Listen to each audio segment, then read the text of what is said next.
ನಾಮಕ್ಕೆ ಸ್ತೋತ್ರವಾಗಲಿ. ಅತಿ ಉತ್ತಮವಾಗಿ ದೇವರು ನಮ್ಮನ್ನು ಒಂದು ವಾರವೆಲ್ಲ ಅತಿ ಉತ್ತಮ ಕಾಯ್ದು ನಮಗೆ ಮತ್ತೆ ಬರುವ ಈ ವಾರದಲ್ಲಿ ಕೂಡಿಸಿ ಆತನ ಆರಾಧನೆ ಮೂಲಕ ಸ್ತುತಿ ಸ್ತೋತ್ರಗಳು ನಮ್ಮ ಬಾಯಿಯಿಂದ ಹೇಳಿ ನಮ್ಮ ಮನದ ಎಲ್ಲ ಕೋರಿಕೆ ಆತನ ಮುಂದೆ ಇಡುವಂತೆ ಸಮಯ ಕೊಟ್ಟು ಭಾನುವಾರ ದಿವಸ ನಮ್ಮ ಮಧ್ಯದಲ್ಲಿ ಚಲಿಸುವಂತ ದೇವರು ನಿಮ್ಮನ್ನು ನೋಡುವಂತರಾಗಿದ್ದಾರೆ.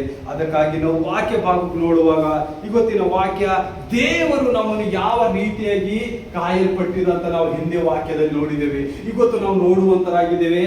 ದೇವರು ಆತನ ಮಗನನ್ನು ಮಾನವ ರೂಪವಾಗಿ ಯಾಕೆ ಕಳಿಸಿದ? ಆತನಿಗೆ ಮಾನವ ರೂಪ ಇದ್ದರೂ ಆತನಿಗೆ ಏನ್ ಮಾಡ್ದ? ದೇವರ ಗುಣ ಹೊಂದಿದವಂತನಾಗಿದ. ಅಂದರೆ ದೇವರಿಗೆ ಸಮನಾಗಿ ಇದ್ದಿದ. ಅಂದ್ರೆ ದೇವರು ಮತ್ತು ಯೇಸು ಕ್ರಿಸ್ತ ಏನಾಗಿದ್ರು? ಒಂದೇ ಶರೀರವಾಗಿತ್ತು. ಆದರೆ 3 ಕಾರ್ಯಗಳನ್ನು ನೋಡ್ತೇವೆ. ಅದೇ ರೀತಿಯಾಗಿ ನಾವು ವಾಕ್ಯದ ಮೂಲಕ ನೋಡೋಣ. ಮೊದಲನೇದಾಗಿ ಮತ್ತಾಯನು ಬರೆದ ಸುವಾರ್ತೆ 3ನೇ ಸಂಧಿ 13ನೇ ವಚನ ತೆಗಿರಮ್ಮ.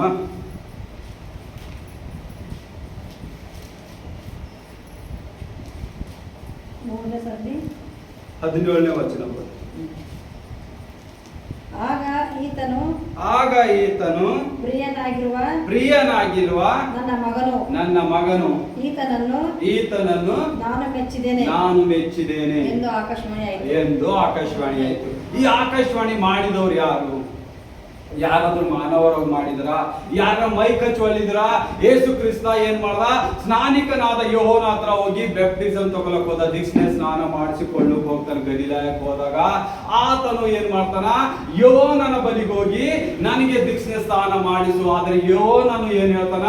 ಸ್ವಾಮಿ, ನೀನು ದೇವಾದಿ ದೇವನಾದ ದೇವರು, ನಾನು ನಿನಗ ದೀಕ್ಷೆ ಸ್ನಾನ ಮಾಡಿಸುವಟ್ಟು ದೊಡ್ಡವನಲ್ಲ, ನಿನ್ನ ಕಾಲಿನ ಚಪ್ಪಲಿಗಿಸುದಕ್ಕನ ಸಮ ಇಲ್ಲ ಅಂತ ಹೇಳಲ್ಪಡ್ತಾನ ದೇವರಿಗೆ. ನೋಡಿ, ಯಾಕಂದ್ರೆ ಆತ್ಮಿಕವಾಗಿ ಅವನಿಗೆ ಗೊತ್ತಿರ್ತದ ಈತನು ದೇವರ ಮಗನು ತನ್ನ ರೂಪವನ್ನು ಏನ್ ಮಾಡ್ದ? ಮಾನವ ರೂಪನಾಗಿ ಒಬ್ಬ ಕಣ್ಣಿಕೆಯ ಮೂಲಕ ಏನ್ ಮಾಡ್ದ? ದೇವರ ಜನಿಸಿ ಬಂದಿದನು. ಅದು ಯಾರಿಗೆ ಗೊತ್ತಿತ್ತು? ಸ್ನಾನಿಕನಾದ ಯೋಹನು. ಈ ಯೇಸುವಿಗೆ ಮತ್ತು ಸ್ನಾನಿಕನಾದ ಯೋಹನಿಗೆ 6 ತಿಂಗಳಿನ ಗ್ಯಾಪ್ ಇರ್ತದ. ಸ್ನಾನಿಕನಾದ ಯೋಹನನ ತಾಯಿ ಹೆಸರು ಎಲಿಜಬೆತ್, ಮತ್ತೆ ಜೀಸಸ್ ದೇವರು ಯೇಸು ಕ್ರಿಸ್ತ ಹುಟ್ಟುವಂತ ತಾಯಿ ಹೆಸರು ಮರಿಯಳು. ಇವರಿಬ್ಬರು ಏನಿರ್ತಿದ್ರು? ದೂರಿಂದ ಸಹೋದರ ಆಗ್ತಾ ಇರ್ತಿರು. ಇವರಿಬ್ಬರಿಗೆ ಪ್ರವಾದನೆಯಿಂದ ಮಗುವನ್ನು ಪಡೆಯಲ್ಪಡ್ತದೆ. ಇನ್ನು ಎಲಿಜಬೆತ್ ನೋಡ್ತೀವೋ, ಅವಳು ಒಂದು ಪ್ರಾಯದವಳಾಗಿದ್ದಳು. ಅಂದ್ರೆ ಏಜ್ ಆಗಿತ್ತು. ಆಕೆಗೆ 60, 70, 80 ಇಯರ್ಸ್ ಏಜ್ ಆಗಿದ್ದಳು. ಆಕೆಗೆ ಮಕ್ಕಳಾಗುವಂತ ಸೌಭಾಗ್ಯ ಇದ್ದಿಲ್ಲ. ಆದರೂ ದೇವರ ಕಾರ್ಯದಲ್ಲಿ ಆಕಿನ ಗಂಡ ಏನ್ ಮಾಡ್ತಿದ್ದ? ಆಲಯದಲ್ಲಿ ಹೋಗಿ ಅವನಿಗೆ ಆ ಸರದಿಯಲ್ಲಿ ಅವನಿಗೆ ಆ ಕಾರ್ಯ ನೋಡುವಂಥದ್ದು ಬಂದಿತ್ತು, ದೇವಾಲಯದು. ಅವಾಗ ದೇವರ ಆತ್ಮ, ಪವಿತ್ರ ಆತ್ಮ ದೇವರು ಅವನಲ್ಲಿ ಬಂದು ಆ ದೇವದೂತರ ಮೂಲಕ ಜಕ್ರನಿಗೆ ಏನ್ ಹೇಳ್ತಾನ? ನಿನಗೆ ಒಬ್ಬ ಗಂಡು ಮಗ ಹುಟ್ಟುವನು, ಅವನಿಗೆ ಯೋಹನ ಅಂತ ಹೆಸರಿಡು. ಆತನು ಬರಬೇಕಾದ ರಕ್ಷಕನಿಗೆ ಏನ್ ಮಾಡ್ತಾನ? ಮಾರ್ಗ ಸಿದ್ಧ ಮಾಡ್ತಾನ ಅಂತ ಹೇಳಲ್ಪಡ್ತಾನೆ. ಯಾವ ಮಾರ್ಗ? ನಮ್ಮ ಪಾಪವನ್ನು ಯಾವ ರೀತಿಯಾಗಿ ನಾವು ತೊಳ್ಕೋಬೇಕೆನ್ನುವ ಮಾರ್ಗಕ್ಕೆ ನಮಗೆ ಸಿದ್ಧ ಮಾಡುವಂತನಂತ ಹೇಳಿ ಈ ಪ್ರೊಫೆಸಿ ದೇವರು ಹುಟ್ಟುವುದಕ್ಕಿಂತ 300-400 ವರ್ಷಗಳ ಹಿಂದೆ ಬರ್ತದ. ಅವಾಗ ಸ್ನಾನಿಕನಾದ ಯೋಹನ ಹುಟ್ಟುತ್ತಾನ, ಅವನು ದೊಡ್ಡವಾಗ್ತಾನ. ಇಲ್ಲಿ ಜೀಸಸ್ ಹುಟ್ಟಲ್ಪಡ್ತಾರೆ, ಅವರು ದೊಡ್ಡವರಾಗ್ತಾರೆ. ಇಬ್ಬರಿಗೆ ಮುಖಾಮುಖಿಯಾಗಿ 30 ವರ್ಷ ಸಿಗ್ತಾನೆ ಇಲ್ಲ. ಅವ್ರು 30 ವರ್ಷ ಆದ ನಂತರ ಆ ಪ್ರೊಫೆಸಿ ನೆರವೇರ್ತದ. ಅವಾಗ ದೇವರಿಗೆ ಗಲಿಲಾಯ ಹೋಗಿ ಅಲ್ಲಿ ದೀಕ್ಷೆ ಸ್ನಾನ ಮಾಡಿಸುವಾಗ, ದೀಕ್ಷೆ ಸ್ನಾನ ಮಾಡಿಸಿ ನೀರಿಂದ ಹೊರಗೆ ಬರುವಾಗ ಏನಾಗ್ತದ? ಆಕಾಶವಾಣಿ ಆಯ್ತದ. ಏನು ಓದ್ರಿ ಇವಾಗ. ಆಗ ಈತನು ನನ್ನ ಪ್ರಿಯನಾದ ಮಗನು. ನೋಡ್ರಿ, ಯಾರು ಪ್ರಿಯನಾದ ಮಗನು? ನಮ್ಮ ಮಗನಿಗೆ ಪ್ರಿಯನನ್ನು ಬಿಟ್ಟು ನಾವು ಯಾರ ಮಂದಿಗೆ ಪ್ರಿಯನಂತ ಹೇಳ್ತೇವ? ಹೇಳುವ ಚಾನ್ಸ್ ಇಲ್ಲ. ನಿಮ್ಮ ಮಗನಿಗೆ ನೀವೇ ಪ್ರಿಯನಾಗಿ ಹೇಳ್ತೀರಿ, ಬೇರೆಯವ್ರಿಗೆ ಪ್ರಿಯನಾಗಿ ಹೇಳಕ್ ಬರಲ್ಲ. ಇಲ್ಲಿ ಯಾರು ಕುಳ್ಳತ್ತಾರ ಸಾಕ್ಷಿ? ತಂದೆಯಾದ ದೇವರು, ಯೆಹೋವ ದೇವರು ಏನ್ ಸಾಕ್ಷಿ ಕುಳ್ಳತನ? ಈತನು ನನ್ನ ಪ್ರಿಯನಾದ ಮಗ, ಈತನಿ ಮಾನವ ರೂಪನಾಗಿ ದೇವಕುಮಾರನಾಗಿ ಮಾಡಲ್ಪಟ್ಟಿದ. ಯಾವಾಗ? ದೇವರ ಅಭಿಷೇಕ ಹೊಂದಿದಾಗ. 33 ವರ್ಷ ದೇವರು ಸೇವೆ ಮಾಡಿದ. ಇಲ್ಲಿ 30 ವರ್ಷ ಏನಿದ್ದ? ನನ್ನಂಗೆ ಮಾನವ ರೂಪವಾಗಿದ್ದ, ನಿಮ್ಮಂಗೆ ರೂಪವಾಗಿ ಇದ್ದಿದೆ ಯೇಸು. ಯಾವ ಅದ್ಭುತ ಕಾರ್ಯವಿಲ್ಲ, ಏನು ಮಾಡೋದಿಲ್ಲ. ಜ್ಞಾನದಿಂದ ಜ್ಞಾನ ಕಲ್ತ. ದೇವರಿಗೆ ಯಾವ ರೀತಿ ಪ್ರಾರ್ಥಿಸಬೇಕು. ಚಿಕ್ಕ ಮಕ್ಕಳು ಯಾವ ರೀತಿ ಆಟ ಆಡ್ತಿದ್ರಲ್ಲ, ದೇವರು ಅದೇ ಆಟ ಆಡಿದ್ದಾರೆ. ಅವ್ರು ನಾವು ಏನು ಊಟ ಮಾಡ್ತಾ ಇದ್ದಲ್ಲ, ದೇವರು ಅದೇ ಊಟ ಮಾಡಿದ. ಹಂಗಂತ ದೇವರಿಗೆ ಮಹಿಮೆ ಯಾವಾಗ ಬಂತು? ಯಾವಾಗ ದೀಕ್ಷೆ ಸ್ಥಾನ ತಗೊಂಡಲ್ಪಟ್ಟಲ್ಲ ದೇವರು, ಅವತ್ತು ವರಗಳಿಂದ ತುಂಬಿದ, ಆತ್ಮಿಕವಾಗಿ ತುಂಬಿದ, ದೇವರ ಹಸ್ತ ಅವನ ಮೇಲೆ ಇಳಿಯಲ್ಪಟ್ಟು ಪವಿತ್ರ ಆತ್ಮನ ವಾಸ ಅವನ ಮೇಲೆ ನೆಲೆಗೊಂಡಿತ್ತು ಯೇಸುವಿನ ಮೇಲೆ. ಅವಾಗ ಆತನೇನದ ಪವಿತ್ರ ಆತ್ಮ ಭರಿತನಾದ. ಇವತ್ತು ನಾವು ಪಾಪದಿಂದ ಹೊರಗೆ ಬರಬೇಕಾದರೆ ನಾವು ಪಶ್ಚಾತ್ತಾಪ ಪಟ್ಟಿ ದೀಕ್ಷೆ ಸ್ನಾನ ಮಾಡಿಸ್ಕೊಂಡು ಯಾವಾಗ ನಮಗೆ ಬ್ಯಾಪ್ಟಿಸಮ್ ಆಗ್ತದಲ್ಲ, ನಮ್ಮ ಪಾಪಗಳೆಲ್ಲ ತೊಳೆಯಲ್ಪಡ್ತದ. ಅವಾಗ ದೇವರ ಆತ್ಮ ಯಾವ ರೀತಿಯಾಗಿ ತಂದೆಯಾದ ಯೇಸುವಿನ ಮೇಲೆ ಇಳಿದು ಬಂದಿತ್ತಲ್ಲ, ಈ ಯೇಸುವಿನ ಆತ್ಮ ನಮ್ಮ ಮೇಲೆ ಇಳಿದು ಬರ್ತದೆ. ಆವಾಗ ನಾವೇನ್ ಮಾಡ್ತೇವೆ, ಪಾಪದಿಂದ ದೂರಾಗಿ ಯೇಸುವಿನ ಮಾರ್ಗದಲ್ಲಿ ಹೋಗಿ ಆತನಿಗೆ ಯಾವ ರೀತಿಯಾಗಿ ನನ್ನ ಮಗನು ಅಂತೇಳಿ ಅಂಗೀಕರಿಸಿದಲ್ಲ, ದೇವರು ನಿಮ್ಮನ್ನು ಅಂಗೀಕರಿಸ್ತಾನೆ ಮಗನು ಮಗಳಾಗಿ. ಅದಕ್ಕೆ ನಾವೇನ್ ಮಾಡ್ಬೇಕು, ದೀಕ್ಷೆ ಸ್ಥಾನ ತಗೊಳ್ಳಬೇಕು. ನಾವು ಬ್ಯಾಪ್ಟಿಸಮ್ ಆದಾಗ ಮಾತ್ರ ದೇವರ ಮಾರ್ಗದಲ್ಲಿ ನಮ್ಗೆ ಪರಲೋಕ ರಾಜ್ಯ ಸೇರುವಂತ ಒಂದು ಗೇಟ್ ಪಾಸ್ ಅನ್ನು ಸಿಗಲ್ಪಡ್ತದ. ಅಲ್ಲಿವರೆಗೆ ನಾವು ಈ ಮಾನವ ರೂಪದಲ್ಲಿ ಏನಿರ್ತೇವಲ್ಲ, ಒಂದು ಕೆಟ್ಟು ಹೋದ ನಡತೆ ಉಳ್ಳವರಾಗಿ ಕಾರ್ಯ ಮಾಡ್ತೇವೆ. ನೀವು ಎಷ್ಟೇ ಕಾರ್ಯ ಮಾಡ್ರಿ, ದಾನ ಧರ್ಮ, ನಾನು ಹಿಂದೆ ವಾಕ್ಯದಾಗ ಹೇಳಿದೆ, ನೀವು ದಾನ ಧರ್ಮ ಒಳ್ಳೆಯದೆಲ್ಲ ಮಾಡಿದಕ್ಕೆ ದೇವರಲ್ಲಿ ಜಾಗವಿಲ್ಲ. ನಾವು ಮಾಡುವುದೇನು, ದೇವರಿಗೆ ಮೆಚ್ಚುಗೆ ಆಗಬೇಕು. ದೇವರಿಗೆ ಮೆಚ್ಚುಗೆ ಆದ ಕಾರ್ಯಗಳಿಗೆ ಆ ದಾನ ಧರ್ಮ ಸ್ವೀಕರಿಸಲ್ಪಡ್ತದ. ನೀನು ಇಲ್ಲಿ ಒಬ್ಬನಿಗೆ ಕೊಲೆ ಮಾಡಿ ಇಲ್ಲಿ ಒಬ್ಬನಿಗೆ ಹೋಗಿ ಊಟ ಮಾಡಿಸಿದ್ರೆ ನಿನಗೆ ಯಾರಿಗೂ ಸಿಗಲ್ಲ, ಯಾರಿಗೂ ಏನದ ಪರಲೋಕ ರಾಜ್ಯ ಸಿಗಲ್ಲ. ನೀನು ನೀತಿವಂತನಾಗಿದ್ದಿ, ನೀತಿವಂತನಾಗ್ಲಿ ದುಷ್ಟನಾಗ್ಲಿ ಪಾಪಿಯಾಗ್ಲಿ ಅವನಿಗೆ ಊಟ ಮಾಡಿಸಲ್ಲ, ದೇವರ ರಾಜ್ಯ ಸೇರ್ತಿ. ನೀನ್ ಪಾಪದಿಂದ ದುಡಿದ ಸಂಬಳ ತಂದು ನಾವು ಒಳ್ಳೆಯವರಿಗೆ ಹಂಚುತ್ತೇನೆ ಅಂತಂದ್ರೆ ದೇವರು ಬೆಚ್ಚಲ್ಲ. ಅದು ಪಾಪದ ಕೆಲಸನೇ, ನಿನ್ನ ಪಾಪವನ್ನೇ ಬಿತ್ತುತ್ತಾ ಇದೆಯಲ್ಲಿ ಅಂತ ಹೇಳಿ ದೇವರು ಹೇಳ್ತಾನ. ಅದಕ್ಕೆ ದೇವರು ಏನ್ ಹೇಳ್ತಾನೆ, ತನ್ನ ಮಗನಿಗೆ ಈತನು ನನ್ನ ಪ್ರಿಯನಾದ ಮಗನು. ಎಲ್ಲಿವರೆಗೆ ನಾವು ಪ್ರಿಯರಾಗಬೇಕು, ನಮ್ಮನ್ನು ನಾವೇ ಪ್ರೀತಿಸಿ ಮಾಡ್ಕೊಳ್ಳೋದಿಲ್ಲ, ನಮ್ಮ ಮಕ್ಕಳಿಗೆ ಪ್ರೀತಿ ಮಾಡುವುದಿಲ್ಲ, ನಮ್ಮ ಮೊಮ್ಮಕ್ಕಳಿಗೆ ಪ್ರೀತಿ ಮಾಡ್ತೇವೆ, ನಮ್ಮ ನೆರೆಯವರಿಗೆ ಪ್ರೀತಿ ಮಾಡ್ತೇವೆ. ದೇವರು ಅದು ಆತ್ಮಿಕವಾದ ಪ್ರೀತಿ ಕೇಳ್ತಾ ಇದ್ದಾನೆ. ನಾವು ಫಿಸಿಕಲ್ ಆಗಿ ಎಲ್ಲರಿಗೂ ಪ್ರೀತಿ ಮಾಡ್ತೇವೆ, ನಮ್ಮ ಆಸು ಬಾಜುದವ್ರಿಗೆ ಪ್ರೀತಿ ಮಾಡ್ತೇವೆ, ನಮ್ಮ ಮಕ್ಕಳಿಗೆ ಪ್ರೀತಿ ಮಾಡ್ತೇವೆ, ಎಲ್ಲರಿಗೂ ಪ್ರೀತಿ ಮಾಡ್ತೇವೆ. ಆದ್ರೆ ದೇವರ ಪ್ರೀತಿ ಬೇಕಂದ್ರೆ ನಾವೇನ್ ಮಾಡ್ಬೇಕು, ದೇವರಲ್ಲಿ ಕಾರ್ಯ ಮಾಡಬೇಕು, ದೇವರ ವಾಕ್ಯವನ್ನೇ ಕೇಳಬೇಕು. ದೇವರು ಏನ್ ಮಾಡ್ದ, ಪಶ್ಚಾತ್ತಾಪ ಪಡ್ರಿ, ಪಟ್ಟ ಮೇಲೆ ದೀಕ್ಷಾ ಸ್ನಾನ ಮಾಡ್ಕೊರಿ, ಕರ್ತನ ಭೋಜನಲ್ಲಿ ನೀವೇನ್ ಮಾಡ್ಬೇಕು, ಪಾಲರಾಗಬೇಕು. ಪ್ರತಿ ತಿಂಗಳು ಎಲ್ಲಿವರೆಗೆ, ನಾನು ಹಿಂತಿರುಗಿ ಬರುವ ತನಕ. ಎಲ್ಲಿ ಬರ್ತಾನೆ ಯೇಸು, ಇವತ್ತು ಬರ್ಬೋದು, ನಾಳೆ ಬರ್ಬೋದು, ಹೀಗೆ ಬರ್ಬೋದು, ಹೇಳಕ್ಕಾಗಲ್ಲ. ಯಾಕಂತನ ಸಿದ್ಧವಾಗಿರ್ರಿ. ಮದುವೆ ಗಂಡ ಹೆಂಗ್ ಸಿದ್ಧವಾಗಿರ್ತಾನಲ್ಲ ಮದುವೆಗೆ ಹೆಣ್ಮಗಳು, ಹಂಗ ನೀವೆಲ್ಲರೂ ಸಿದ್ಧರಾಗಿರ್ಬೇಕಂತ ದೇವ್ರು ಹೇಳ್ತಾನ. ಆದ್ರೆ ನಾವ್ ಯಾರು ಸಿದ್ಧರೇ ಇಲ್ಲ. ಅದು ನೋಡ್ಬೇಕು.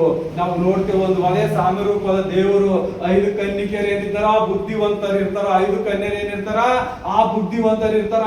ಅವ್ರು ಏಸು ಬಂದಾಗ ಏನ್ ಮಾಡ್ತಾರ, ನಮ್ಗೆ ಸ್ವಲ್ಪ ಎಣ್ಣೆ ಕೊಡ್ರಿ, ನಮ್ಮಲ್ಲಿ ಎಣ್ಣೆ ಮುಗ್ದೋಗ್ಯದ ಅಂತ ಕೇಳ್ತಾರ. ಆದ್ರೆ ಬುದ್ಧಿವಂತ ಕನ್ನಿಕೆಗಳು ಏನ್ ಮಾಡ್ತಾರ, ಅವರ ಜೊತೆಯಲ್ಲಿ ಹೆಚ್ಚಾದ ಎಣ್ಣೆ ಇಟ್ಕೊಳ್ಕೊಡ್ತಾರ. ಅವ್ರು ಪರಲೋಕ ರಾಜ್ಯಕ್ಕೆ ಸೇರ್ತಾರ. ಉಳಿದ 5 ಹೆಣ್ಣು ಮಕ್ಕಳು ಏನ್ ಮಾಡ್ತಾರ, ನರಕದ ಬಾದಿಗೆ ಹೋಗ್ತಾರ. ಇವತ್ತು 5 ಜನ ಈ ಕಡೆ ನಿಂತರು, 5 ಜನ ಪಾಪದಲ್ಲಿ ಬೀಳ್ತಾ ಇದ್ದಾರೆ. ಎದಕ್ಕಾಗಿ, ದೇವರ ಜ್ಞಾನ ಕಡಿಮೆ ಅದ. ದೇವರ ಏನ್ ನಮ್ ಕಾರ್ಯ ಹೇಳತನ, ದೇವರು ಏನ್ ಮಾತಾಡ್ಬೇಕಲ್ಲತನ, ಯಾರು ಕುಂತು ಪ್ರಾರ್ಥಿಸುವರಿಲ್ಲ.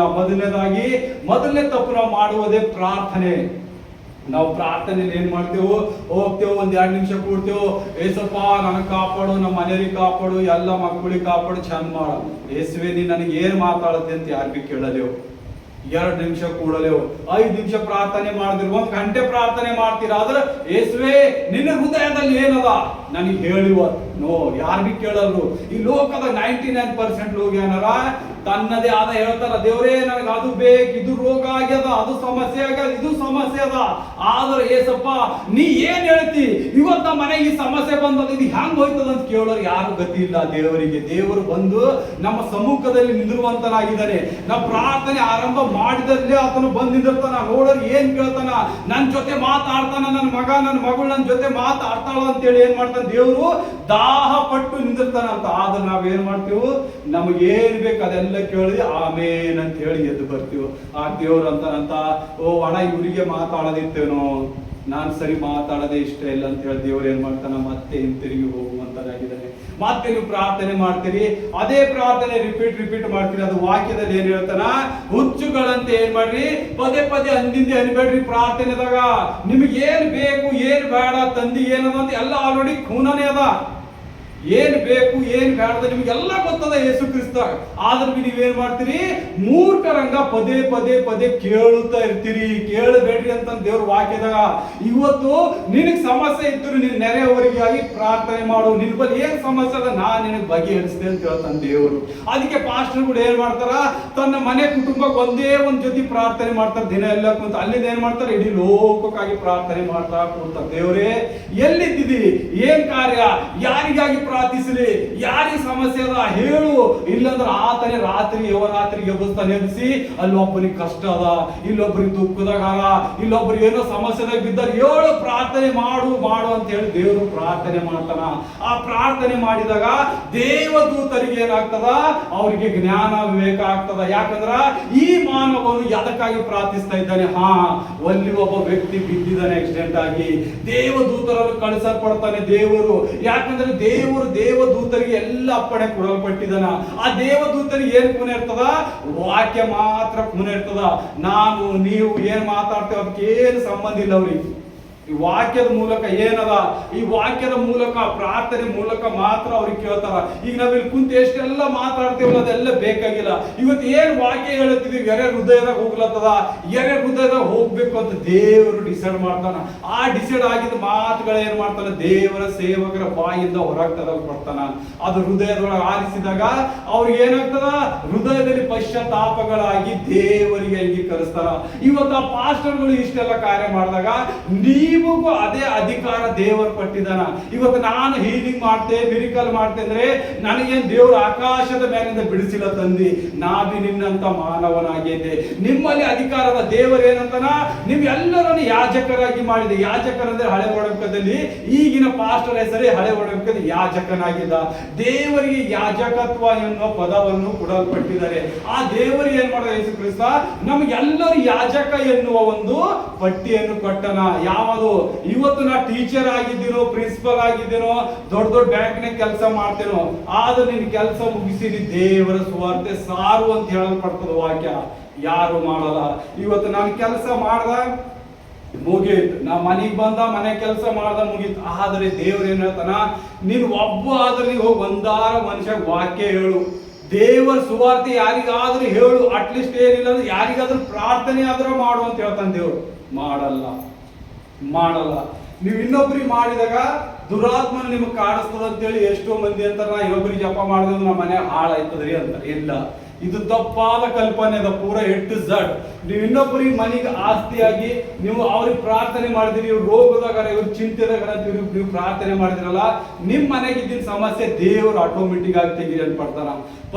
ಫಸ್ಟ್ ಅಂದ್ರೆ ಇದೇ ದೇವರಿಗೆ ಮೆಚ್ಚುಗೆ ಆಗ ಮಾತದ.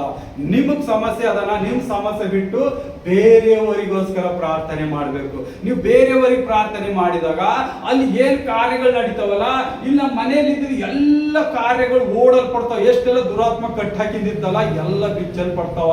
ನೀವ್ ಇಲ್ಲಂದ್ರ 1-2 ತಿಂಗಳು ಪ್ರಯೋಗ ಮಾಡ್ರಿ. ಯೇಸುವಿಗೆ ನೀವು ಪ್ರಯೋಗ ಮಾಡ್ಬೋದು. ನಾವು ಹಳೆ ಒಡಂಬಡಿಕೆ ನೋಡ್ತೀವಿ, ಎಷ್ಟೋ ಪ್ರವಾದಿಗಳರ ಎಲ್ಲರೂ ದೇವರಿಗೆ ಏನ್ ಮಾಡ್ತಾರ? ಪ್ರಯೋಗ ಮಾಡಲ್ಪಡ್ತಾರ. ಅವ್ರ ಮೇಲೆ ಪ್ರಾಕ್ಟೀಸ್ ಮಾಡ್ತಾರೆ. ಯಾಕೆ? ದೇವರೇ ಹಾನ ಇಲ್ಲ, ದೇವರೇ ನನಗೆ ಕೊಟ್ಟನ ಇಲ್ಲ ಅಂತ ಹೇಳಿ ಬಹಳ ಸಂಕೋಚದಾಗಿರ್ತಾರೆ. ಯಾಕಂದ್ರ ಸೈತಾನನು ಅಂತ ಕಾರ್ಯಗಳು ಮಾಡಿ ಏನ್ ಮಾಡ್ತಾನ? ದುಷ್ಟಾತ್ಮನ ಏನ್ ಮಾಡ್ತಾನ? ಅವರಿಗೆ ದಂಡಿಸ್ತಾನ. ಆದ್ರೆ ದೇವರ ಕಡೆಯಿಂದ ಬಂದಿದ್ದು ದಂಡಿಸಲ್ಲ. ಇದೇ ಸೈತಾನನು ಮತ್ತು ದೇವರ ನಡುಬರ್ಕ ಇದ್ದಿದ್ದು ವ್ಯತ್ಯಾಸ. ನಾವು ಮತ್ತೆ ವಾಕ್ಯಗಳು ನೋಡ್ತೇವೆ. ಇಲ್ಲಿ ದೇವರು ಏನ್ ಹೇಳ್ತಾರೆ? ತನ್ನ ಮಗನಿಗೆ, ಈತನು ನನ್ನ ಪ್ರಿಯನಾದ ಮಗನು, ನಾನು ಈತನನ್ನು ಮೆಚ್ಚಿದ್ದೇನೆ. ದೇವರು ಏನ್ ಹೇಳ್ತಾನೆ? ನಾನು ಮೆಚ್ಚಿದೆ ಅಂದ್ರೆ ಈತನು ನನ್ನ ಮಗ, ನನಗೆ ಏನೇನು ಗೌರವ ಸಲ್ಲಿಸ್ಬೇಕಲ್ಲ ಆ ಗೌರವವೆಲ್ಲ ನನ್ನ ಮಗನಿಗೆ ಸಲ್ಲಿಸ್ಬೇಕು. ರಾಜನ ಮಗನಿಗೆ ರಾಜ್ಯ ಮಾಡಲ್ಪಡ್ತದ, ಬೇರೆಯವ್ರಿಗೆ ತಂದು ರಾಜ್ಯ ಮಾಡಕ್ ಆಗ್ತದೆ ಎಲ್ಲಾದ್ರೂ? ಆಗಲ್ಲ. ಹಂಗ ದೇವರು ಏನ್ ಹೇಳ್ತಾನ? ನನ್ನ ಮಗ, ನನಗೆ ಸಲ್ಲತಕ್ಕ ಗೌರವ ಎಲ್ಲ ಅವನಿಗೆ ಸಲ್ಲಿಸ್ಬೇಕಂತೇಳಿ ವಾಕ್ಯದ ಸ್ಪಷ್ಟವಾಗಿ ಹೇಳಲ್ಪಟ್ಟಿದ್ದಾರೆ. ಆದರೆ ಲೋಕದಲ್ಲಿ ಕೆಲವು ಜನರು ಏನಂತಾರ? ಯೇಸು ಕ್ರಿಸ್ತನು ದೇವರ ಮಗ ಹೆಂಗ, ದೇವರಿಗೆ ಮಗ ಹೆಂಗ್ ಹುಟ್ಟುತ್ತಾನಂತ ಹೇಳಿ ಪ್ರಶ್ನೆ ಕೇಳ್ತಾರ. ಆದ್ರ ಆ ಮೂರ್ಖಂತ ಪ್ರಶ್ನೆ ಕೇಳೋದು ಕಿವಿಯಲ್ಲಿ ಇಟ್ಕೋಬಾರ್ದು. ದೇವರ ವಾಕ್ಯ ಏನ್ ಬರ್ತಾನ ಆ ವಾಕ್ಯದ ಮೇಲೆ ನಾವು ನಡಿಬೇಕು. ನಾವು ಕ್ರಿಸ್ತರಾಗಿ ನಮ್ಮ ತಂದೆಯನ್ನು ಅಂಗೀಕರಿಸಬೇಕು. ಹೌದು, ಯೇಸು ಬಂದಿದ್ದ, ಮಾನವ ರೂಪ ತಾಳಿದ, ಕ್ರೂಜ್ ಭುಜ ಮೇಲೆ ಹೊಡಿಸ್ಕೊಂಡ, ಬೈಸ್ಕೊಂಡ, ಉಗುಳಿಸ್ಕೊಂಡ, ನಮಗಾಗಿ ಹೊಡಿಸ್ಕೊಂಡ ಚಾಟಿ. ಅಷ್ಟೆಲ್ಲ ಮಾಡೋದ ದಾಡಿ ಹಿಡಿದು ಕೆತ್ತಾರ ಅಂದ್ರೆ ನೋಡಿ, ಒಂದು ಕುಂದಲ್ ಕೆತ್ಕೊಳಕ್ ನಮ್ಗೆ ಎಷ್ಟು ತಕಲಿಫೆ ಇರ್ತದ ಅಂತದ್ರಾಗ ಆತಗೆ ಹಿಡಿದು 2 ದಾಡಿ ಹಿಡಿದು ಕೆತ್ತಾರಂತ. ಮತ್ ಮುಸ್ಕಾಕಿ ಹೊಡಿತಾರ ಎಲ್ಲರೂ ಸಿಕ್ಕಾಪಟ್ಟಿ. ಒಂದ್ ಯಾವ್ದಾದ್ರ ಹುಡುಗ ಕಾಡಿಸ್ದಾಗ ದೇವ್ರಿಗೆ ಹುಡಿ ಹೊಡಿತಾವ. ರಾತ್ರಿ ಬೆಳಗನ ಹೊಡಿತಾವ ಸಿಪಾಯಿಗಳು. ಯಾಕೆ ಹೊಡಿಯಲ್ಪಡ್ತಾರ ಅವರು? ದುರಾತ್ಮ ಸೈತಾನನು ಇನ್ನು ಪೀಡಿಸ್ಬೇಕು, ಅದೇ ಪೀಡಿಸ್ಬೇಕು ಅಂತೇಳಿ ನಮ್ಮೆಲ್ಲರ ಮೇಲೆ ದುರಾತ್ಮ ಏನ್ ಮಾಡ್ತದ? ಇದೇ ರೋಗಗಳು, ಚಿಂತೆ, ದುಃಖ ತಂದಿ ನಾಶ ಮಾಡ್ತದ. ದೇವರು ಮಗನಾಗಿದ್ದಾನೆ ಅಂತೇಳಿ ಮತ್ತೊಂದು ಕಾರ್ಯ ನೋಡೋಣ ನಾವು. ಮತ್ತ 17ನೇ ಸಂಧಿ ತೆಗಿರೋದ್ರೆ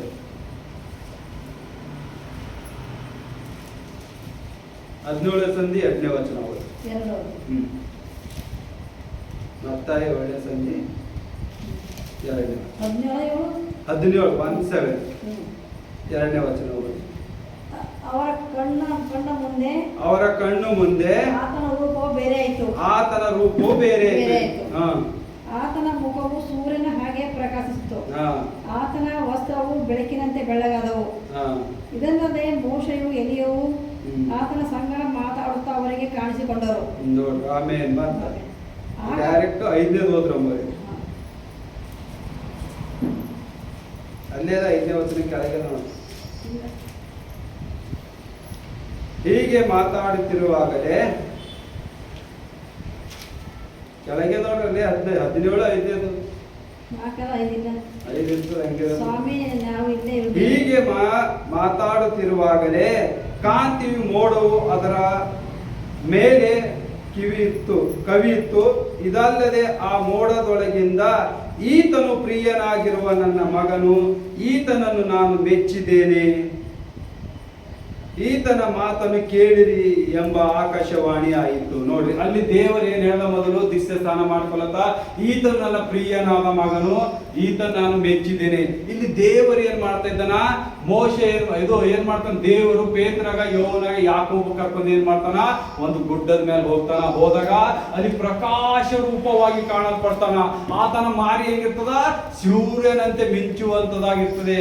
ಕರೆ ಆದ್ರ ದೇವರ ಮುಖ ಯಾರಿಗ್ ನೋಡಕ್ಕಾಗಲ್ಲ. ಆದ್ರೂ ದೇವರ ಮಹಿಮೆಯಲ್ಲಿ ತೋರಿಸಲ್ಪಡ್ತಾ ಇದ್ದಾನೆ. ಈತನೇ ದೇವರಾಗಿದ್ದಾನೆ, ಈತನೇ ದೇವರ ಮಗನು. ಆ ಯೆಹೋವನ ಅವತಾರವು ಯೇಸುವೆ ಅಂತ ಹೇಳಿ ಬರೆಯಲ್ಪಟ್ಟಿದೆ. ಅದಕ್ಕೆ ಈತನನ್ನು ಏನಂದ್ರ? ಈತನನ್ನು ನಾನು ಮೆಚ್ಚಿದ್ದೇನೆ, ಈತನ ಮಾತನ್ನು ಕೇಳಿರಿ ಎಂದು ಆಕಾಶವಾಣಿ ಆಯ್ತು. ಏನಾಯ್ತು ಲಾಸ್ಟಿಗೆ? ಈತನ ಮಾತು ಕೇಳಿರಿ. ಅದಕ್ಕೆ ದೇವರು ಏನ್ ಹೇಳ್ತಾನ? ನನ್ನ ಕುರಿಗಳು ನನ್ನ ಮಾತು ಕೇಳಲ್ಪಡ್ತಾವ, ನಾ ಹೇಳಿದ ಕಡೆ ಬರ್ತಾವಂತ ದೇವರು. ಅದಕ್ಕೆ ಕುರುಬನ್ ಅಂತ ಹೇಳಿ ತನ್ನಂತಾನೆ ಆರಿಸಿಕೊಂಡ. ಈ ಹೆಸರು ಸುಮ್ನೆ ಬಂದಿಲ್ಲ. ದ ಶೆಪರ್ಡ್ ನಾವು ಕೇಳ್ತೇವೆ ಎಷ್ಟೋ ತರ. ಯೇಸು ಕುರುಬನಾಗಿದ್ದಾನೆ. ಅದಕ್ಕೆ ದೇವರಂತ ನನ್ನ ಕುರಿಗಳು ನನ್ನ ಮಾತು ಕೇಳಲ್ಪಡ್ತಾವ ಅಂತ ಹೇಳ್ತಾವ. ಯಾವ ಮಾತು? ಈ ಲೌಕಿಕವಲ್ಲ, ಆತ್ಮಿಕವಾಗಿ ದೇವರ ಮಾತು ಕೇಳುವಂಥದ್ದು. ಅದಕ್ಕೆ ದೇವರ ಆಕಾಶವಾಣಿ ಮಾಡ್ತಾನ. ಆತನ ಆಕಾಶದಿಂದ ಆತನಿಗೆ ಯಾರಲ್ಲಿ 3 ಜನ ಇನ್ನಹಾರ ಯಾರು?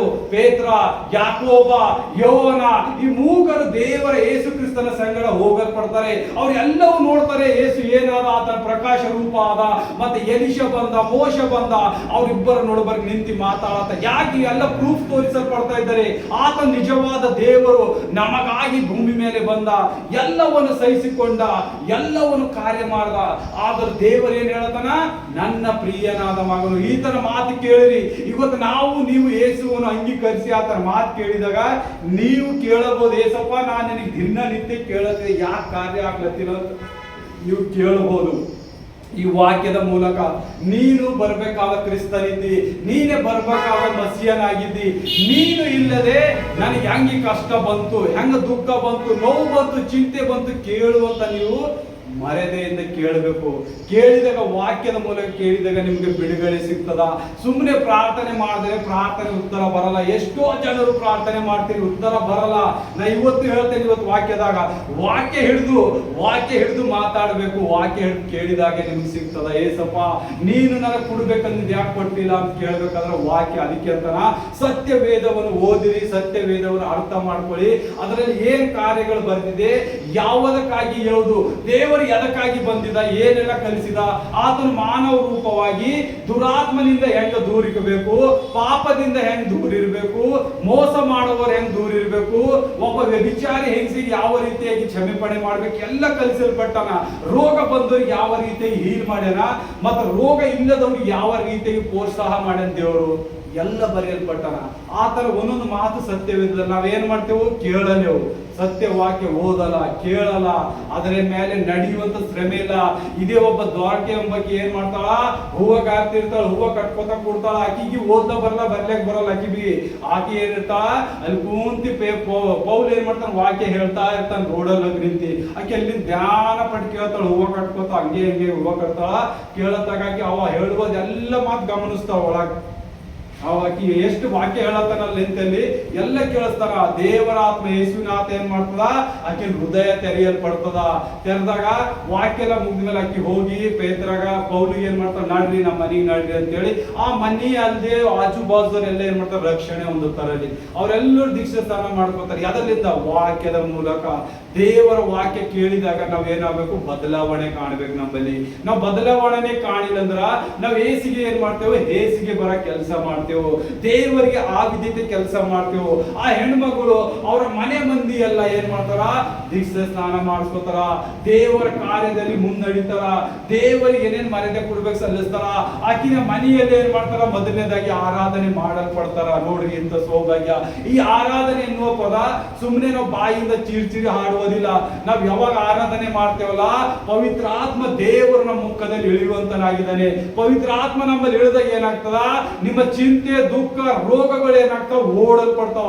ನಾವ್ ಎಷ್ಟಾಗಿ ಯೇಸುವಿಗೆ ಮಹಿಮೆ ಪಡಿಸ್ತೇವಲ್ಲ, ಅಷ್ಟೆಲ್ಲ ರೋಗ ಶಾಪಗಳೆಲ್ಲ ದೂರ ಹೋಗ್ತಾವ, ದೂರ ಹೋಗ್ತಾವ, ದೂರ ಹೋಗ್ತಾವ.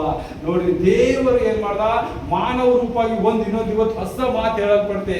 ದೇವರು ಏನ್ ಮಾಡ್ದ, ಆತನಿಗೆ ಸಿಲ್ಬೆ ಕೊಯ್ಯುವುದಕ್ಕಿಂತ ಮುಂಚೆ ಏನ್ ಮಾಡ್ದ, ತನ್ನ 12 ಮಂದಿ ಶಿಷ್ಯರ ಜೊತೆ ಊಟ ಮಾಡ್ದ. ಕಡೆ ರಾತ್ರಿ ಭೋಜನ ಕೇಳಿರ್ಬೇಕು ಎಲ್ಲರೂ. ಕಡೆ ರಾತ್ರಿ ಭೋಜನ ಮಾಡಿದಾಗ ದೇವರು ಒಂದು ಹಾಡು ಹಾಡಲ್ಪಡ್ತಾನೆ. ಯಾಕಂದ್ರೆ ದೇವರು ಮಾನವ ರೂಪನಾಗಿದ್ದಲ್ಲ, ಆತನ ಏನ್ ಮಾಡ್ತಿದ್ದ, ದೇವರಿಗೆ ನಿತ್ಯವೂ ವರ್ಷಿಪ್ ಮಾಡ್ತಿದ್ದ. ಅದಕ್ಕೆ ದೇವರಿಗೆ ವರ್ಷಿಪ್ ಮಾಡುವ ಸಭೆ, ವರ್ಷಿಪ್ ಮಾಡುವ ಜನರು ತುಂಬಾ ಇಷ್ಟ ಇರ್ತಾರೆ. ಯಾರ್ಯಾರು ನೀವು ದಿನ ಆರಾಧನೆ ಮಾಡ್ತಿರಲ್ಲ, ಅವ್ರು ತುಂಬಾ ದೇವ್ರ ಕಡೆ ಭೋಜನೆ ತಗೊಂಬಂದ್ಕಿಂತ ಮೊದಲು ಯಾವ್ದು ಕೀರ್ತನೆ 18ನೇ ಸಂಧಿ ಮತ್ತ 6ನೇ ವಚನ ಓದಿ. 118 ತೆಗೆದು ಕೀರ್ತನೆ.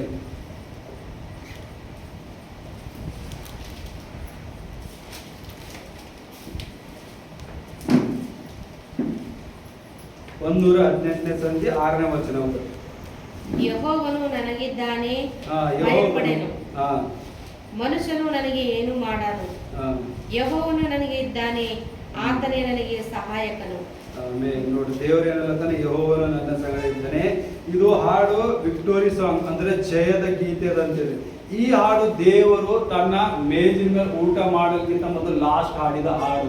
ಇದು ಹಾಡ್ಮೇಲೆ ಏನ್ ಮಾಡ್ತಾನೆ, ದೇವರು ಗೆದ್ದೆ ಮೇಲೆ ತೋಟಕ್ಕೆ ಹೋಗ್ತಾನ. ಅಲ್ಲಿ ಸಿಪಾಯಿಗಳು ಬಂದು ದೇವರಿಗೆ ಹಿಡ್ಕೊಂಡು ಹೋಗೋದು ನಾವೆಲ್ಲ ನೋಡಿದ್ವು. ಅಲ್ಲಿವರೆಗೆ ಇಸ್ಕರಿಯೂದ ಏನ್ ಹೇಳ್ತಾನ, ಇವನಿಗೆ ಹಿಡ್ಕೊಡ್ತೆ ಅಂತ ಹೇಳಿದೆಲ್ಲ ದೇವ್ರಿಗೆ ಗೊತ್ತದ. ಪೇತ್ರ 3 ಸತಿ ಹೋಗಿ ಕೂಡೋದ್ ಬಿ ಗೊತ್ತದ, ಇವ ನನಗೆ ಗೊತ್ತಿಲ್ಲ, ಏಸು ಯಾರವ ನನಗೆ ಗೊತ್ತಿಲ್ಲ ಅಂತ ಹೇಳದ್ ಬಿ ಜೀಸಸ್ಗೆ ಗೊತ್ತಿತ್ತು. ಯಾಕಂದ್ರೆ ಅಲ್ಲಿವರೆಗೆ ದೇವರ ಆತ್ಮ ಆತನ ಮೇಲೆ ಇಳಿದು ಬಂದಿತ್ತು. ಈ ವಾಕ್ಯ, ಈ 118ನೇ ಹಾಡು ನೀವು ಎಲ್ಲಾದ್ರೂ ಸಿಗ್ತದ, ನೀವು ಆನ್ಲೈನ್ ಮೇಲೆ ಹುಡುಕಿ ತಗೋಬಹುದು. ಇಂಗ್ಲಿಷ್ನಾಗ ಅದ ಹಾಡು. ಯಹೂದಿಗಳ ಪ್ರಪಂಚ ಯಾವ್ದೊಂದು ಏನಿರ್ತದ ಸಂಸ್ಥೆಯಲ್ಲಿ, ಯಹೂದಿಗಳು ಊಟ ಮಾಡೋದಕ್ಕಿಂತ ಮೊದಲು ಹಾಡ್ತಿರು, ಊಟ ಆದ್ಮೇಲೂ ಅವರು ವಿಧೇಯರಾಗಿ ದೇವರಿಗೆ ಪ್ರಾರ್ಥನೆ ಮಾಡಿ ಮತ್ತೆ ವರ್ಷಿಪ್ ಮಾಡ್ತಿರೋ. ಈಗ ನೋಡಿದ್ರೆ ಯಾರು ಮಾಡಲ್ಲ, ದೇವರ ಕಾರ್ಯ ಮಾಡಿದಾನೆ ವಾಕ್ಯದ ಮೂಲಕ. ನಾವೇನ್ ಮಾಡ್ತೇವೆ, ಊಟ ಮಾಡುವಾಗೂ ನಾವು ಆರಾಧಿಸುವುದಿಲ್ಲ, ಊಟ ಮುಗಿದ ಮೇಲೂ ಆರಾಧಿಸುವ ಇಲ್ಲ.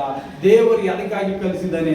ಈ ಎಲ್ಲ ಒಂದೊಂದು ಪಾಯಿಂಟ್ಗಳು ನಾವು ಇಟ್ಕೊಂಡು ಕಾರ್ಯ ಮಾಡಿದಾಗ ನಮ್ಮಲ್ಲಿ ಯಾವ ದುಃಖ ಚಿಂತೆ ಬರ್ಲಕ್ ಸಾಧ್ಯನೇ ಇಲ್ಲ. ರೋಗಗಳು ಅಂತ ನಮ್ ಕಾಲಿಗೆ ಬರಲ್ಲ, ಸಮಸ್ಯೆಗಳು ನಮ್ಮ ಮನೆ ಬಾಗಿಲಿಗೆ ಬರಲ್ಲ. ಎಲ್ಲಿ ದೇವರ ಒಂದೊಂದು ಕಾರ್ಯಗಳು ಹಿಡಿದು ನಾವು ಕಾರ್ಯ ಮಾಡಿದಾಗ, ದೇವರು ಹಾಡಿದ, ದೇವರು ಇಷ್ಟು ವರ್ಷಿಪ್ ಮಾಡ್ತಿದಂತ ಹೇಳ ಬರೋದಷ್ಟು ವರ್ಷಿಪ್ ಮಾಡ್ತಿದ್ವಿ. ಯಾಕೆ, ಆತನು ದೇವರಾಗಿದ್ದರೆ ಯಾಕೆ ವರ್ಷಿಪ್ ಮಾಡಿದ, ನಮಗೆ ನಿಮಗೆ ಕಲಿಸುವುದಕ್ಕಾಗಿ. ಈ ಮಾರ್ಗ, ಈ ಸತ್ಯದ ಮಾರ್ಗದಲ್ಲಿ ನಡಿಬೇಕು. ದೇವರ ಹೃದಯವನ್ನು ನಾವು ಕೇಳಬೇಕಾದ್ರೆ ಏನ್ ಮಾಡ್ಬೇಕು, ವರ್ಷಿಪ್ ಮಾಡಬೇಕು. ದಾವೀದ ರಾಜ ಏನಿದ್ದ, ತನ್ನ ಮನೆಯಲ್ಲೇ ತಿರಸ್ಕಾರ ಮಾಡಿದ. 8ನೇ ಮಗ ತಿರಸ್ಕಾರ, ಇಷ್ಟಿಷ್ಟೇ ಬುಡ್ ಇರ್ತಾನೆ, ನೋಡಕ್ ಚದುರ್ ಇರ್ತಾನೆ. ಅವನಿಗೆ ಏನ್ ಮಾಡ್ತಾರ, ಅವ್ರ ತಂದೆ ತಾಯಿ ಹೋಗಿ ಏನ್ ಮಾಡ್ತಾರ, ಕುರಿ ಕಾಯ್ಲಕ್ ಬಿಡ್ತಾರ. ಅವ ದಿನ ಎಲ್ಲ ಜಂಗಲ್ಲಾಗೆ ಅಲ್ಲೇ ಕುರಿ ಕಾಯ್ಬೇಕು, ಅಲ್ಲೇ ಇರ್ಬೇಕು, ಬರ್ಬೇಕವ. ಅವ ಏನ್ ಮಾಡ್ತಾನ, ಎಲ್ಲದರಲ್ಲಿ ದೇವರಿಗೆ ಮಹಿಮೆ, ಆರಾಧನೆ ಆರಾಧನೆ, ಖಾಲಿ ಆರಾಧನೆ ಮಾಡ್ತಾನ ದೇವ್ರಿಗೆ. ಏನ್ ನೋಡಿದ್ರೆ ಆರಾಧನೆ. ಏಸಪ್ಪ ಈ ಕಲ್ಲು ಚದುರ್ ತಯಾರು ಮಾಡಿದ ಬೇಕು, ಹಾಡ್ಬೇಕು, ಹಿಡ್ಕೊಂಡು ಈ ಹೂವ ನೋಡ್ಬೇಕು, ಹಾಡ್ಬೇಕು, ಕುರಿ ತಗೋಬೇಕು, ಹಾಡ್ಬೇಕು. ಹಿಂಗೆ ಅವ ಇಟ್ಟಿದ್ದ ದೊಡ್ಡ ದೊಡ್ಡ ಸಿಂಹಗಳಿಗೆ ಹೊಡಿತೀನಿ. ಯಾಕ? ಅಭಿಷೇಕ, ದೇವರ ಅಭಿಷೇಕ ಇತ್ತಲ್ಲ. ದೊಡ್ಡ ದೊಡ್ಡ ಸಿಂಹ ಬಂದ್ರು, ದೊಡ್ಡ ದೊಡ್ಡ ಕರಡಿ ಬಂದ್ರು ಹೊಡಿಲಾಕ ತಾಕತ್ ಕೊಡ್ತಾನೆ ದೇವರು. ಅದಕ್ಕೆ ದೇವರು ಏನ್ ಮಾಡ್ದ, ಅವನಿಗೆ ಆ ಒಂದು ಚಿಕ್ಕ ಆಡ್ ಮೈಸವನಿಗೆ ದೇವರು ಒಯ್ದಿ ಯೆರೂಸಲೇಮಿಗೆ ತಂದು ಯೆರೂಸಲೇಮಲ್ಲಿ ರಾಜ್ಯ ಮಾಡ್ತಾನೆ. ಇಸ್ರಾಯೇಲರ ರಾಜ್ಯ ಮಾಡ್ತಾನೆ. ಯೆರೂಸಲೇಮ್ ಆತನ ರಾಜ್ಯ ಆದ. ಎಲ್ಲಿ? ದೇವರಿಗೆ ಆರಾಧನೆ ಮಾಡಿ, ಒಣ ಆರಾಧನೆ ಮೂಲಕ ಆತನ ಏನ್ ಮಾಡ್ದ, ವರ್ಷಿಪರ್. ಯಾರಂತ ಈ ಲೋಕದ ಕೇಳಿದ್ರ ದಾವೀದ ರಾಜ. ದಾವೀದ ರಾಜನೇ ಆರಾಧನೆ ಮಾಡುವ, ಆರಾಧನೆ ಮಡ್ಡಿ ಕಟ್ಟಿಕ್ಕೆ ನನ್ನ ದೇವ್ರ ಬಲ್ಲ, ಅದು ಎಂದಿಗೂ ಬೀಳದ ಅಲ್ಲದಂಥದ್ದು. ಆತನ ಏನಿದ್ದ, ಕುರಿ ಕಾಯವನು ಹೋಗಿ ಏನಾದ, ಸೀದಾ ಅರಮನೆಯಲ್ಲಿ ರಾಜ್ಯನ ಒಂದು ಕುರ್ಚಿ ಮೇಲೆ ಕೂಡಿಸಲ್ಪಟ್ಟ ದೇವರು. ಇವತ್ತು ನಾವು ಅಂತೇವು, ದೇವರೇ ನಮ್ಮಲ್ಲಿ ಏನಿಲ್ಲ ಏನಿಲ್ಲ ಏನಿಲ್ಲ, ಏನ್ ಬಿ ಇರದೆ ಬೇಕು. ನಮ್ಗೆ ಏನಾದ್ರೂ ಬೇಕಾದ್ರೆ ಏನ್ ಮಾಡ್ಬೇಕು, ನಮಗಾಗಿ ಒಬ್ಬ ಕಾಯುವ ರಕ್ಷಕನ ಆತನ ನಾವು ಕೇಳ್ಬೇಕು. ನಮ್ಗೆ ಏನ್ ಬಿ ಬೇಕು, ದೇವ್ರೆ ನನಗೆ ಇದು ಸಮಸ್ಯೆ ಅದ, ನನಗೆ ಇದು ಬೇಕು. ಯಾವ ರೀತಿಯಾಗಿ? ವಾಕ್ಯದ ಮೂಲಕ. ಈ ದಾವೀದ ರಾಜ ಒಣ ಹಾಡ್ತಾನಂದ್ರೆ ಹಾಡ್ತಿದ್ದ, ವಾಕ್ಯ ಕೇಳ್ತಿದ್ದ, ವಾಕ್ಯದ ಮೂಲಕ ನಡೀತಿದ್ದ. ಒಣ ಹಾಡೋದು ಸಿಂಗ್ ಬಂದೇವೇನೋ ಹಾಡ್ದೇವೇನೋ 1 ಗಂಟೆ 2 ಗಂಟೆ ಕುಂತೀವನ ಅಲ್ಲ, ಮನಪೂರ್ವಕವಾಗಿ ಹಾಡ್ತಿದ್ದ, ವಾಕ್ಯದ ಮೂಲಕ ಪ್ರಾರ್ಥನೆ ಮಾಡ್ತಿದ್ದ. ದೇವರಿದು ತಪ್ಪದಂದ್ರೆ ತಪ್ಪು, ಇದು ಒಳ್ಳೇದಂದ್ರೆ ಒಳ್ಳೇದು, ವಾಕ್ಯದ ಮರಿಗೆ ನಡೀತಾ ಇರ್ತಿದ್ದ. ಆತನೇನಾಗ 15-16 ವರ್ಷದವಿರ್ತಾನ ಅಷ್ಟೇ. ದೇವರು ಅವನಿಗೆ ರಾಜ್ಯವಾಗಿ ಆರಿಸಲ್ಪಡ್ತಾನ. ಆ 16 ವರ್ಷದಿಂದ ಮತ್ತೆ ಅವನಿಗೆ 15 ವರ್ಷ ಏನ್ ಮಾಡ್ತಾನೆ, ದೇವರು ಸಿಂಹಾಸನ ಮೇಲೆ ಕೂಡ್ಸಲ್ಲ, ರಾಜ್ಯ ಆಗ್ತಾನ. ಆದ್ರೆ ಸಿಂಹಾಸನ ಮೇಲೆ ಕೂಡ್ಸಲ್ಲ. 15 ವರ್ಷ ಏನ್ ಮಾಡ್ತಾನ, ದೇವರು ಟ್ರೈನಿಂಗ್ ಕೊಡ್ತಾನ ಅವನಿಗೆ. ರಾಜ್ಯ ಹೆಂಗ್ ನಡೆಸ್ಬೇಕು, ಎಲ್ಲಿ ಏನ್ ಮಾಡ್ಬೇಕು, ಆ ರಾಜ್ಯದ ಮೂಲಕನೇ ರಾಜ್ಯ ಹೇಳ್ತದ. ಸೌಲನೇ ಅವನಿಗೆ ಹೊಡಿಲಿಕ್ಕೆ ಹಿಂಬ್ಲತ್ತಾನ. 15 ವರ್ಷ ಹೋಗ್ತಾವ. ಅವನು 30 ವರ್ಷದನಾದಾಗ ದೇವರು ಅವನಿಗೆ ಅವನ ಸಿಂಹಾಸನ ಕೊಡಲ್ಪಡ್ತದ. ಯಾಕೆ ದೇವ್ರು 15 ವರ್ಷ ಅವನಿಗೆ ಕಲಿಸಿದ? ಇವತ್ತು ನಮ್ ಜಾಶ್ವಾ ಒಯ್ದಿ ಇವತ್ತು ಪ್ರೈಮ್ ಮಿನಿಸ್ಟರ್ ಮಾಡಿ ಕುಡಿದ್ರು ಅವನಿಗೆ ಆಯ್ತದ ಮಾಡಕ, ದೇಶ ನಡೆಸ್ಲಕ ಆಗಲ್ಲ. ಕತ್ತೆ ನಡೆಸಲ್ಲವ, ಅವನಿಗೆ ಕೂನೇ ಇಲ್ಲ. ಅವನಿಗೆ ಸ್ಕೂಲ್ ಕೂನದ, ಮನಿ ಕೂನದ. ಹಂಗೆ ದಾವೀದ ರಾಜ ಕುರಿ ಕಾಯೋದು ಅಷ್ಟೇ ಕೂನ ಇತ್ತು, ಅವನಿಗೆ ರಾಜ್ಯ ನಡೆಸೋದು ಕೂನ ಇದ್ದಿಲ್ಲ. ಅವನಿಗೆ ರಾಜ್ಯ ಅಭಿಷೇಕ ಆದ್ಮೇಲೆ ಏನಾಯ್ತು, ದೇವರು ಅವನಿಗೆ ದಂಡಿಸ್ದ, ಎಲ್ಲ ಕಲಿಯುವುದಕ್ಕಾಗಿ ಹೊರಗೆ ಬಿಟ್ಟ, ಕೊಲೆಗಾರರಿಗೆ ಕಟ್ಟಿಸ್ದ, ಎಲ್ಲ ಕೀರ್ತನೆದಲ್ಲಿ ಬರ್ದ, ಎಲ್ಲರಿಂದ ಹೆಂಗ್ ಬಚಾಯಿಸ್ಬೇಕು, ಏನ್ ಬಚಾಯಿಸ್ಬೇಕು ಪ್ರಾರ್ಥನೆ ಮಾಡ್ದ, ಹೋದ. ಆದ್ರೆ ದೇವ್ರು ಏನ್ ಮಾಡ್ದ, ಎಲ್ಲರಿಂದ ರಕ್ಷಿಸಿದ. ಅವೆಲ್ಲ ಮಾತು ಏನ್ ಹೇಳ್ತಾ ಇದ್ದಾನೆ ಇವತ್ತು ನಮಗೆ ಹೇಳ್ತಾ ಇದ್ದಾನೆ ದೇವರು. ದಾವೀದ ರಾಜನ 15 ವರ್ಷದಾಗ ಆರಿಸ್ಕೊಂಡೆ, ನಿನ್ನ 2ನೇ ವರ್ಷದಾಗ ಆರಿಸ್ಕೊತೆ. ಈಗ ನೋಡ್ರಿ ಔಟ್ ಆಫ್ ಕಂಟ್ರಿದಾಗ ಅಮೆರಿಕ ಅಲ್ಲಿ ನೋಡಿ ಸಣ್ಣ ಸಣ್ಣ ಮಕ್ಕಳೆಲ್ಲ ಅನ್ಯ ಭಾಷೆ ಮಾತಾಡ್ತಾರ. ಇಲ್ಲಿ ಅನ್ಯ ಭಾಷೆ ಅಂದ್ರೆ ನಮ್ಮ ಇಂಡಿಯಾದಾಗ ಗೊತ್ತಿಲ್ಲ. ದೇವರಿಂದ ಮಾತಾಡುವವರು ಕಡಿಮೆ. ನೋಡ್ರಿ ಹೊರಗಿನ ದೇಶದಾಗ ಸಣ್ಣ ಸಣ್ಣ ವಿಡಿಯೋ ನೋಡ್ತೇವೆ, ಸಣ್ಣ ಸಣ್ಣ ಮಕ್ಕಳು ಇಷ್ಟೇ ವಾಕ್ಯ ಹೇಳತ್ತಾವ, ದೇವ್ರ ವಾಕ್ಯ ಹೇಳತ್ತಾವ, ಅನ್ಯ ಭಾಷೆದ ಮಾಡತ್ತಾವ, ಪ್ರೇಯರ್ ಮಾಡತ್ತಾವ. ಅವಕ್ಕೇನ್ ಕೂನದ ಅತ್ತಿ ಪ್ರಾರ್ಥನೆ ಮಾಡತ್ತಾವ, ಅತ್ತಿ ಪ್ರಾರ್ಥನೆ ಮಾಡತಾರ. ಅಲ್ಲೆಲ್ಲ ಉಜ್ಜೀವನ ಕಾಣ್ತಾ ಇದೆ. ನಮ್ಮಲ್ಲಿ ಉಜ್ಜಿನ ಬರ್ಬೇಕಾದ್ರೆ ನಾವು ಮೊದಲು ಸ್ಥಿರವಾಗಬೇಕು, ನಮ್ಮ ಮಕ್ಕಳನ್ನು ಕಲಿಸಬೇಕು. ಇದು ಮಾಡ್ ಮಗ, ಇದ್ರ ಮ್ಯಾಲೆ ಹೋಗ್ಲಿ, ನಿನಗೇನ್ ಕಷ್ಟ ಬರ್ಲಿ ದುಃಖ ಬರ್ಲಿ, ವಾಕ್ಯದ ಮೇಲೆ ನಿಂದ್ರು, ದೇವರು ನಿನ್ನ ಮೇಲೆ ನಿಂದ್ರವನ. ನೀ ವಾಕ್ಯದ ಮೇಲೆ ನಿಂತಿ, ದೇವರು ನಿನ್ನ ಮೇಲೆ ನಿಂದಿರ್ತಾನ. ನಿನ್ನ ಮೇಲೆ ನಿಂತ ಯಾರಾದ್ರೂ ನಿನಗೆ ಹೊಡ್ಲಿಕ್ಕೆ ಆಯ್ತದ, ಆತರ ಬಲವಾಗಿ ನಿಂದಿರ್ತಾನ. ಮುಂದೆ ಬರುವಾಗಿ ನೀವು ಇರುವಿ ನೋಡಿದ್ರೆ ಅಂದ್ರೆ ತುಳಿದು ಹಾಕ್ತೀರಿ, ಸಿಂಹಕ್ಕೆ ನೋಡಿದ್ರೆ ಅಂದ್ರೆ ಅಲ್ಲಿ ಓಡ್ಬೇಕಾಯ್ತದ, ಕಟ್ಟೆ ಇರ್ತಾರ. ಇರುವಿಗೆ ಹೆಂಗ್ ಕೊಲೆಗ್ತೀರಿ? ಹಾಗೆ ದೇವರಿನ ಸರಿ ಹಿಂದಿದ್ದಲ್ಲ, ಸಿಂಹ ಏನ್ ಮಾಡ್ತದ, ಬಾಯಿ ಮುಚ್ಚಿಕೊಡ್ತದ. ಎಲ್ಲಿ? ವಾಕ್ಯದ ಮರಿಗೆ. ಆತನ ಜೀವವುಳ್ಳ ದೇವರನ, ಆತನ ಜೀವದ ಕಲ್ಲು ಬಂಬಿಯಾಗಿ ನಿಂದ್ರಲ್ಲ, ಆತನಿಗೆ ಜೀವದ. ನೀವು ಕೇಳಿರಿ ನಿಮ್ಮಲ್ಲಿ ಬಂದು ನಿಂದ್ರುವಂತ ದೇವರಾಗ್ಯನ. ಈ ವಾಕ್ಯ ಕೊಟ್ಟಿದ್ದಕ್ಕಾಗಿ ಸ್ತೋತ್ರ. ನಾವು ಬ್ಲೆಸ್ಸಿಂಗ್ ಪ್ರೇಯರ್ ಮಾಡೋಣ. ಎಲ್ಲರೂ ಸಭೆಯಾಗಿ ಎದ್ದಿರಿ. Thank you Lord Jesus, thank you Lord Jesus, thank you Lord Jesus. ಯೇಸುವೇ, ಈ ವಾಕ್ಯಕ್ಕಾಗಿ ನಿನಗೆ ಸ್ತೋತ್ರ ಯೇಸಪ್ಪ. ಎಷ್ಟು ಅದ್ಭುತವಾದ ವಾಕ್ಯ ಕೊಟ್ಟಿದೆ ಯೇಸಪ್ಪ. ನೀನು ಸ್ವಾಮಿ ದೇವಾದಿ ದೇವ, ರಾಜಾದಿ ರಾಜನಾದ ಯೇಸು ಕ್ರಿಸ್ತನಪ್ಪ. ನೀನು ಎಲ್ಲ ಮಹಿಮೆ ನಿನಗಾಗಿ ಯೇಸಪ್ಪ. ಈ ವಾಕ್ಯವೆಲ್ಲ ಎಲ್ಲ ಹೃದಯದೊಳಗೆ ಇಳಿದಿದ್ದಕ್ಕಾಗಿ ಸ್ತೋತ್ರ ಯೇಸುವೇ. ತಂದೆ ಬಂದಿದ ಒಬ್ಬೊಬ್ಬ ಮಕ್ಕಳ ಮೇಲೆ ಎಷ್ಟೆಲ್ಲ ಚಿಂತೆ ದುಃಖಗಳೆಲ್ಲ ನೀನು ಇವತ್ತಿನ ವಾಕ್ಯದಿಂದ ಮುರಿದಿ ಸ್ವಾಮಿ, ಜೀವ ರಾಜ್ಯದಲ್ಲಿ ಜೀವ ಜಲದ ಪಟ್ಟಿ ನಿನ್ನ ಮುದ್ರೆ ಹಾಕಿ ಮಕ್ಕಳ ಮೇಲೆ ಆಶೀರ್ವಾದ ಮಾಡು ಏಸಪ್ಪ. ಈ ಕುಂದು ಕೊರತೆಗಳೆಲ್ಲ ತೆಗೆದು ಹಾಕಿದೆ ಏಸಪ್ಪ. ಇವತ್ತಿನಿಂದ ಅವರು ಅಭಿವೃದ್ಧಿ ಉನ್ನತವಾಗಿ ಕಾಲ್ಮೆ ಬೆಳೆದ ಗಿಡದಂತೆ ಇವರು ಬೆಳೆಯುವಂತರಾಗಿದ್ದಾರೆ ಏಸಪ್ಪ. ಹೌದೇ ಯೇಸುವೆ, ಎಲ್ಲ ಮಹಿಮೆ ನಿನಗಾಗಲಿ ಏಸಪ್ಪ. ಸಭೆಯಲ್ಲಿ ಎಲ್ಲ ನೆರೆದು ಬಂದ ನಿನ್ನ ಮಕ್ಕಳ ಮೇಲೆ ಆಶೀರ್ವಾದ ಮಾಡಿ ಅಭಿಷೇಕವನ್ನು ಇಳಿಸಿ ಏಸಪ್ಪ. ನಿನ್ನ ಪ್ರಸನ್ನತೆ ಮಾಕು ಏಸಪ್ಪ. ನಿನ್ನಲ್ಲಿ ಬಲವಾಗಿ ಮಕ್ಕಳು ಕಾರ್ಯ ಮಾಡಲಿ ಸ್ವಾಮಿ. ಸುಖ ಜೀವನವನ್ನು ಅನುಭವಿಸಲಿ. ಎಲ್ಲ ಕೇಡಿಂದ ತಪ್ಪಿಸಿ ಏಸಪ್ಪ. ನೀನು ಇವರಿಗೆ ನಿನ್ನ ಪರಿಶುದ್ಧ ರಕ್ತದಿಂದ ಮುದ್ರೆ ಹಾಕಿದ್ದಕ್ಕಾಗಿ ಸ್ತೋತ್ರ ತಂದೆ. ಈ ಭಾನುವಾರ ಸರ್ವಿಸಲ್ಲಿ ನಾವೆಲ್ಲರೂ ಸಭೆ ಕುಂತಿ ನಿನ್ನನ್ನು ಏಕ ಮನಸ್ಸಿನಿಂದ ಕರೆದಿ ನಿನ್ನನ್ನು ಕರೆ ಮಾಡಿ ಸ್ವಾಮಿ. ನಮ್ಮ ಹೃದಯದ ಕೋರಿಕೆ, ನಮ್ಮ ವಿಜ್ಞಾಪನೆ ಕೇಳಿ ನಮ್ಮ ಪ್ರಾರ್ಥನೆಗೆ ಉತ್ತರವನ್ನು ಕೊಟ್ಟು ಸ್ವಾಮಿ, ಜಯಶಾಲಿಯಾಗಿ ಏರಿದ ಸೇನಾಧೀಶ್ವರನಾದ ಯೆಹೋವನಿಗೆ ಸ್ತೋತ್ರ. ಯೆಹೋವ ರಫ, ಯೆಹೋವ ನಿಸ್ಸೆ, ಈ ಮಕ್ಕಳ ಎಲ್ಲದಲ್ಲಿ ಜಯ ಹೊಂದುವಂತೆ, ಜಯದ ಧ್ವಜ ಹೊಂದುವಂತೆ ಮಕ್ಕಳಿಗೆ ಎಬ್ಬಿಸು. ಎಲ್ಲ ಚಿಂತೆ ನೋವುಗಳಿಂದ ಬಂದಿದ್ದಾರೆ ಸಪ, ಅವೆಲ್ಲವೂ ನೀಗಿತು. ಹೊಸ ಜೀವನ, ಹೊಸ ರೂಪ, ಹೊಸ ಸೃಷ್ಟಿ ನೋಡುವಂತೆ ಮಕ್ಕಳಿಗೆ ಮುಂದೆ ಕಾರ್ಯ ಮಾಡಿದಕ್ಕಾಗಿ ಸ್ತೋತ್ರ. ಮಕ್ಕಳ ಹೃದಯದಲ್ಲಿ ನೀನು ಬಲವಾಗಿ ನಿನ್ನ ಕಾರ್ಯವನ್ನು ಇಡಿಸಿದಕ್ಕಾಗಿ ಸ್ತೋತ್ರ ತಂದೆ. ಯೇಸುವೆ, ಎಲ್ಲರೂ ನಿನ್ನ ಕೈ ಒಪ್ಪಿಸ್ತೇನೆ ಜೀವನ ತಂದೆ ಯೇಸಪ್ಪ. Amen amen. ನನ್ನ ಮನವೇ ಯೆಹೋವನನ್ನು ಕೊಂಡಾಡು, ನನ್ನ ಸರ್ವೇಂದ್ರಿಗಳೇ ಆತನ ಪವಿತ್ರ ನಾಮವನ್ನು ಕೀರ್ತಿಸಿರಿ. ನನ್ನ ಮನವೇ ಯೆಹೋವನನ್ನು ಕೊಂಡಾಡು, ಆತನು ಮಾಡಿದ ಉಪಕಾರಗಳಲ್ಲಿ ಒಂದನ್ನು ಮರೆಯಬೇಡ. Amen amen. Praise the Lord. God bless you.